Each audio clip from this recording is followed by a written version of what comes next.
Hello and welcome to the introduction to Module 3, Diastasis Recti Abdominis, Core Restoration using Pilates.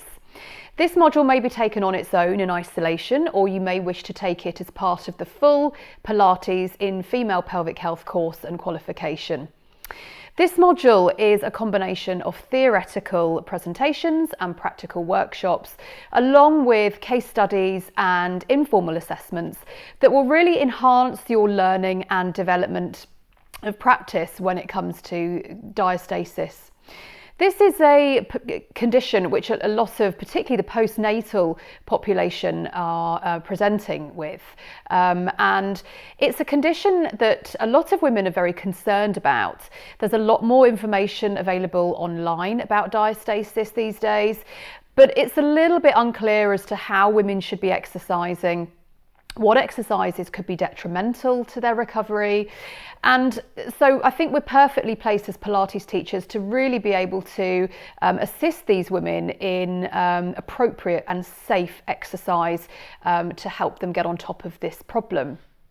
At the end of this module, you will take a very informal assessment, and this will be in the form of case studies, and there may well be a multiple choice short examination as well, just to really solidify your learning and ensure that you've understood the theoretical and practical components to this module.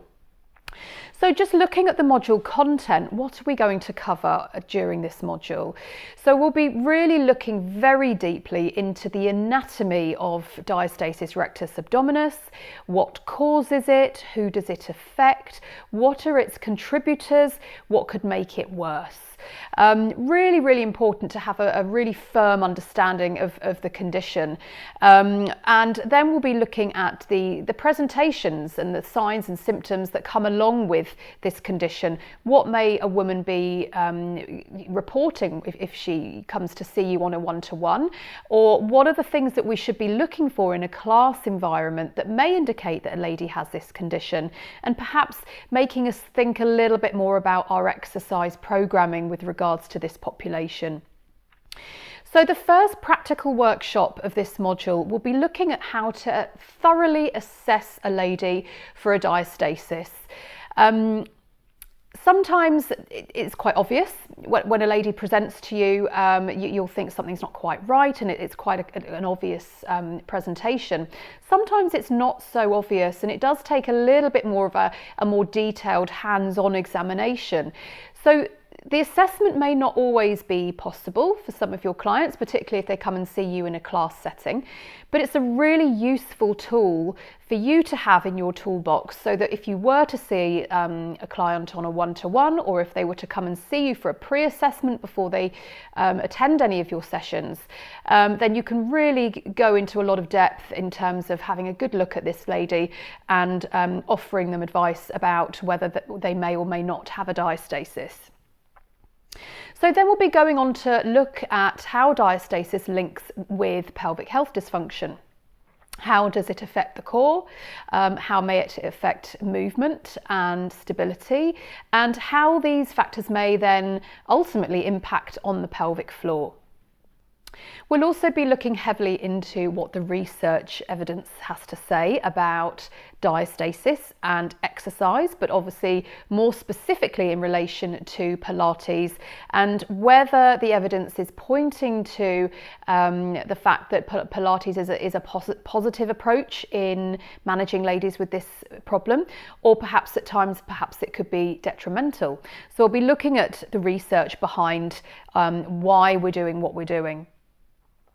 We'll also do another practical workshop, and this will look at the Pilates principles and how we can then apply what we already know in our Pilates practice to managing the lady who has a diastasis.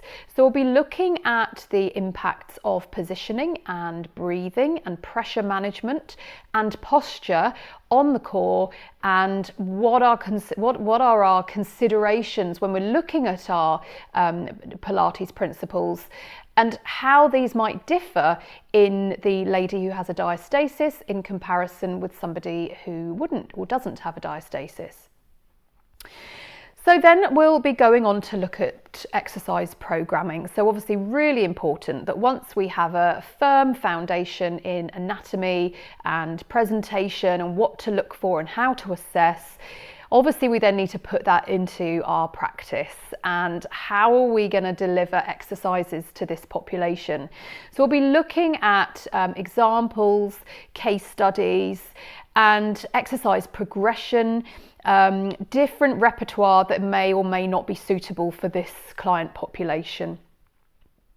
So we'll look at specific case studies and we'll discuss various elements of each one, and then we will go on to some student reflection at the end. So as with all of the other modules, we really do strongly encourage a reflection throughout the module on your own learning and on your own development and on your own practice.